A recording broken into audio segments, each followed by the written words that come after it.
President Pasquarella, members of the Board of Trustees, my distinguished faculty colleagues, and all my distinguished colleagues of the class of 2014.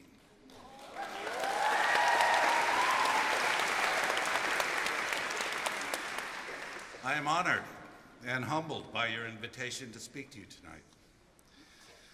I'm sure that many of you are wondering why you are here tonight and what the purpose of a baccalaureate might be.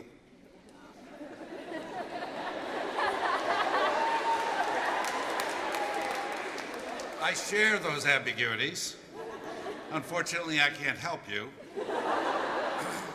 I don't remember my own baccalaureate. But then there are many things about my life in college that I don't remember.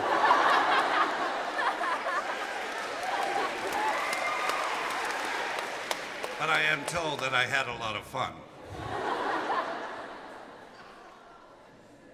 My duty tonight is to help you reflect on your education at Mount Holyoke and how it relates to your future. I have chosen to speak on the topic of power and the liberal arts. In the mind of some, the topic is virtually oxymoronic. The liberal arts, with its fundamental assumption of rationality, seems to abhor the use of power. I hope to persuade you tonight that the liberal arts are the only route to the meaningful exercise of power. To do so, I must first ask for an indulgence. I want the seniors here tonight to think about themselves not as they are today, but rather to imagine themselves at my age, which is 64.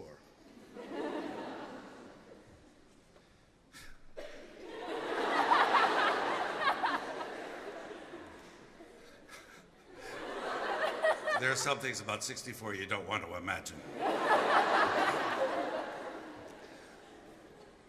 At that time, when you're my age, all of you will have moved into positions of responsibility and authority, and will likely find yourselves willingly or unwillingly in situations in which you can exercise power over others. So project yourselves into the future. For those of you who have taken a course with me, you already know that I think the future is going to be full of challenges, many of them overwhelming and immune to easy solutions. For those of you who had the good fortune and the good sense to never have taken a course with me, just take my word that I can be unremittingly depressing. My field of study, international politics, is grim. It is, at its base level, the study of power and how it is used.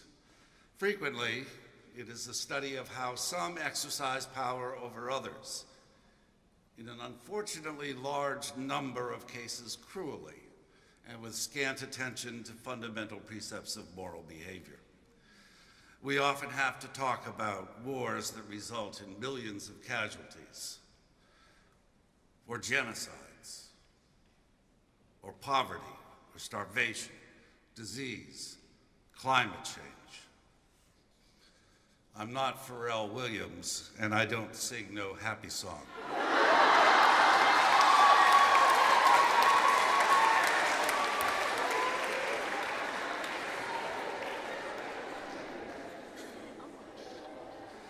There is no mystery to gaining power over others, if you wish to do this. Indeed, the process is cheap, simple, and vulgar.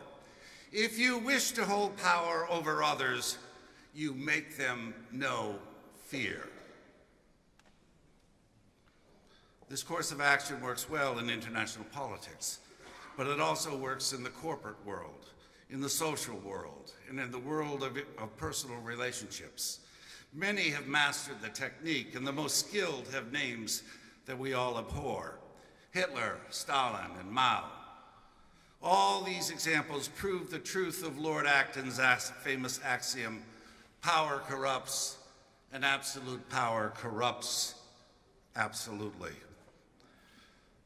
Very few people quote the last part of the axiom, which is, great men are almost always bad men. The belief that power is corrupting leads many to pursue careers that do not require the exercise of power.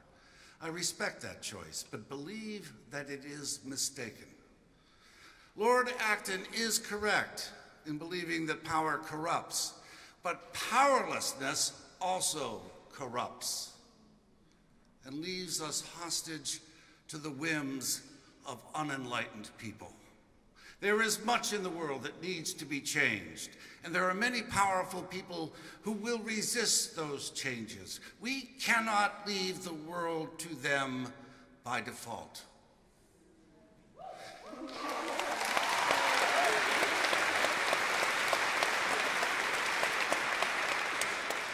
How does one change the world and lead it to a better place without becoming corrupted by the seductions of power? That's a trick question. You already know the answer. You study the liberal arts.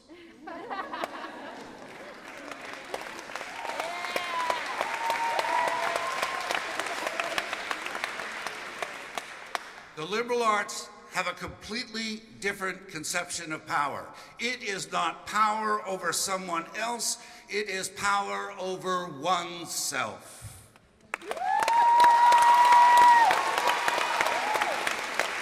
Power over oneself gives one the ability to distinguish what she wants from what she needs. It is also the ability to see that much of what we need can only be obtained by living in a society that expects everyone to exercise restraint, responsibility, and to be aware of the inescapable interdependence and the extraordinary joys of social life. The term liberal arts has been used for centuries. It comes from the Latin word libere, which means to free. And in the context of education, it means the study of things necessary for a person to exercise freedom effectively in a civic society.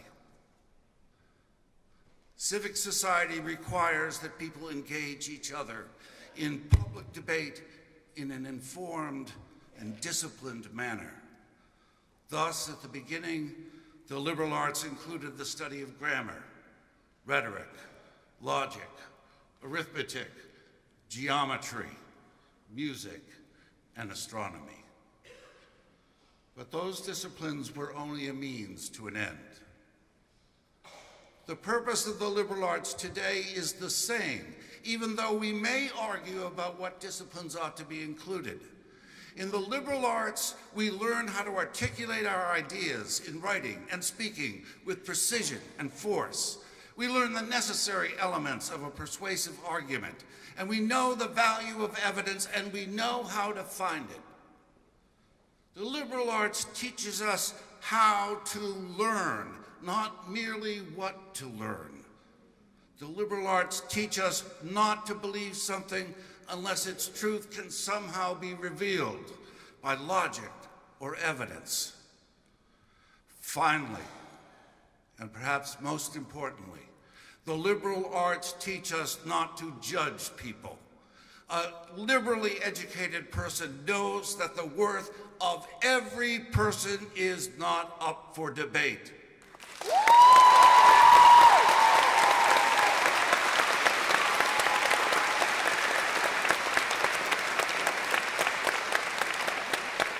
Respect will never be given to you unless it is first granted to the other. The vastly underappreciated virtue of the liberal arts is its ability to help an individual understand herself more coherently and concretely. Through the competing perspectives of different ways to understand the universe, the liberal arts break down our preconceived notions of who we are and what we believe to be true. We begin to see ourselves more clearly as we succeed and fail in different disciplines. We learn about what makes us happy, when our hearts beat a little faster as we read a novel by Dostoevsky, and what frustrates us when we try to solve a quadratic equation. We often painfully learn that what we were once told was true turns out to be false. And slowly, we are forced to reconstruct ourselves. It is a difficult, lifelong process, but it is the only way to begin to exert the measure of self-control and self-awareness that is an indispensable foundation to real happiness. There has emerged in recent years a belief that the liberal arts are no longer relevant to the needs of a highly technological, highly complex world. That the study of the classics, literature, art, music, history, and politics is out of touch with how people live their daily lives. That society needs people trained as engineers, computer programmers, and biochemists because that is where the jobs are. The skills demanded by the liberal arts transcend the vagaries of the market. The market will always demand the newest thing, but technical brilliance matters little if ideas cannot be communicated effectively. But it is true, we do need people trained in the practical arts, and I have no doubt that there are many people who are simply overjoyed at the prospect of writing complex computer codes. I adore those people. They have made my life so much easier. The liberal arts, however, help many of them discover that their strength was in a technical field. But society needs more than just practically oriented people. We need people to care for individuals suffering from Alzheimer's disease. We need people to use a paintbrush or to write a song to show us visions of worlds that might and could be, and to see and hear things that otherwise would be undiscerned. We need poets to uncover the rhythms of the universe so that we can listen more carefully to the heartbeat of the planet, as well as to the heartbeat of the person we wish were holding our hand. We need people who will sacrifice their time and their money to help people who are sleeping out on the streets, because no one would ever want to endure that degree of discomfort. The real question we should ask is, why are there no jobs for these people?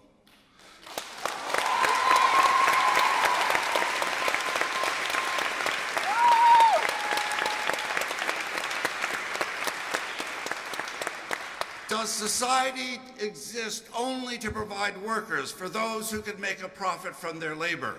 Or does society exist so that people can lead rich, fulfilling lives? And why am I asking such a stupid rhetorical question? And that's the second one in the speech so far. I'm asking it because that's the question you have been asking yourself. You cannot understand why the things you love to do and consider crucially important are not financially viable. Let me assure you, your question is valid and it demands to be answered.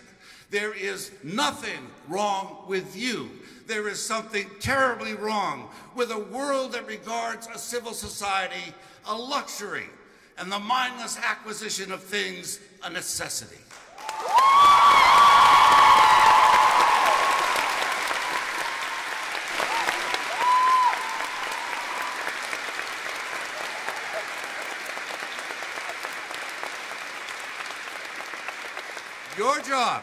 Your job is to change that state of affairs.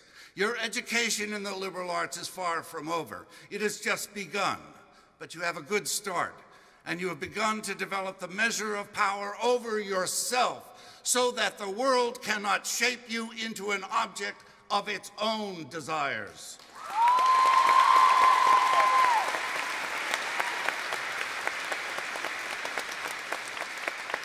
But fair warning, the world will continue to try. It will try to teach you anger. But you know that anger will corrode your heart and wither your soul, so you will resist. The world will try to teach you corruption, but you know that corruption will blind you and paralyze your hands, so you will resist. It will try to teach you hate, but you know that hate will shrivel your imagination and annihilate your ability to forgive, so you will resist. In return, you will teach the world many things. You will teach it compassion for those who, by reason of mental or physical differences, find it difficult to navigate in a world built exclusively for those without those differences.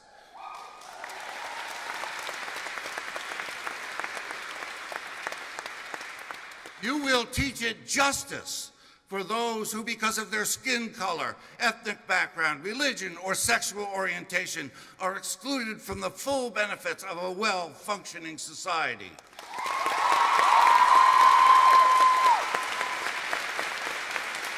You will teach it mercy for those who are forced to live in substandard housing, who cannot obtain a decent education for their children, and cannot afford adequate health care. You will do these things.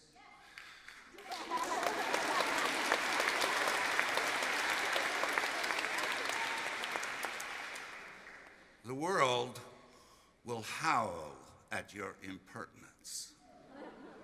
It will try one last gambit to force you to submit to its terms. It will try to teach you despair and fear. Its strategy to bend you to its will is uncomplicated.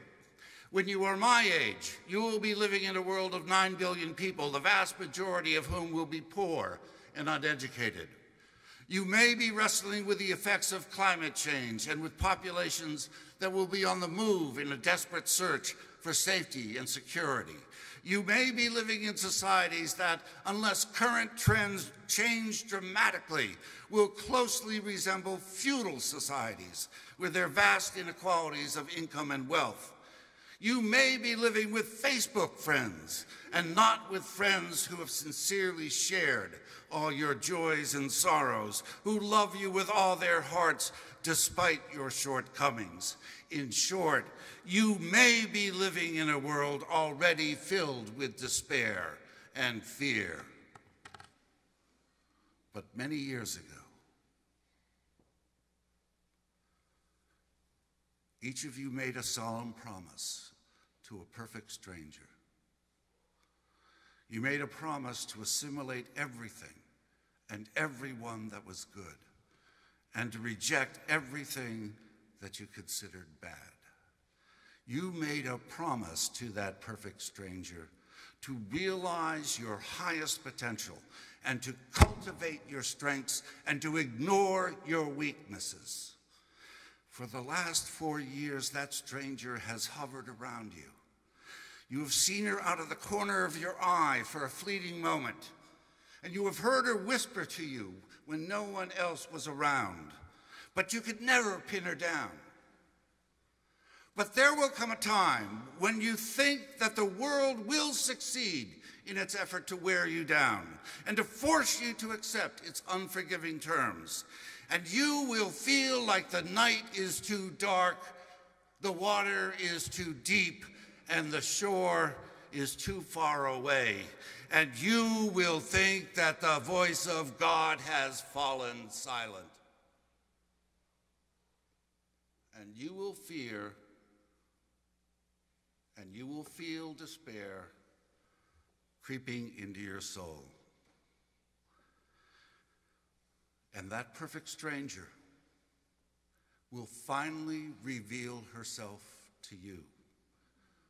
She will have your eyes, but also the eyes of everyone you have loved and have loved you in return. She will have your smile, but also the smile of everyone who has brought joy to your heart and every idea that made you happy to be alive. She will have your strengths, but amplified by the insights and wisdom of a lifetime of thinking and searching and daring. She will be the person you wanted to be, even before you knew what you wanted to be. She will be you, enriched and empowered by the liberal arts.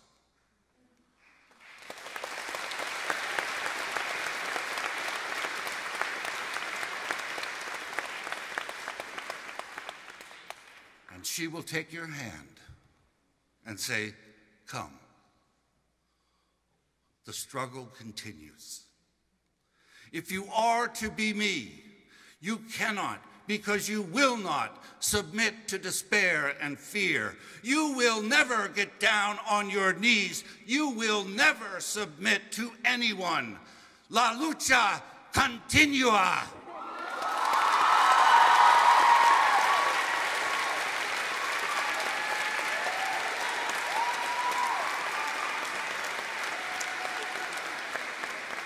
And you will return to the business of becoming, and in the world you have defined, and not the world as it wishes to define you. You will continue to make the world a better place, and you will not be disheartened by the prospect of failure or emboldened by the promise of success, because what matters is the struggle, not the outcome.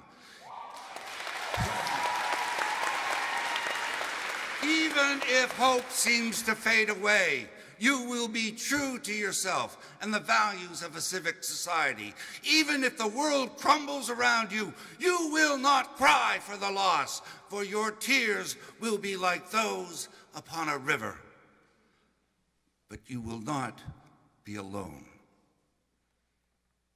People will accept your leadership, not because they fear you, but because they see that you have mastered self-control and discipline, because they see that you do not seek power over them, but to use power to benefit them. And they will see that you are incorruptible, because they will see that a well-functioning civic society is your deepest and most genuine aspiration. They will see the true power of the liberal arts.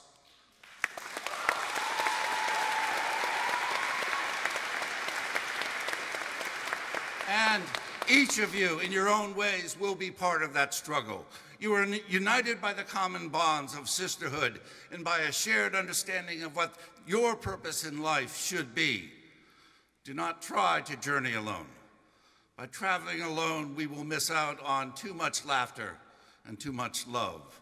Indeed, we need our friends to travel with us because, in the words of that immortal 20th century philosopher, Jerry Garcia, the lead guitarist of the Grateful Dead and the guy who tried very hard to look like me. It's a long, strange trip. And above all, remember that Mount Holyoke College, this singular and precious place, will always be here for you. It is a living organism. It therefore persists by occasionally changing some of its parts because the world is never still. But its commitment to its values is enduring and unchanging, and its commitment to help each of you attain your highest aspirations is unyielding.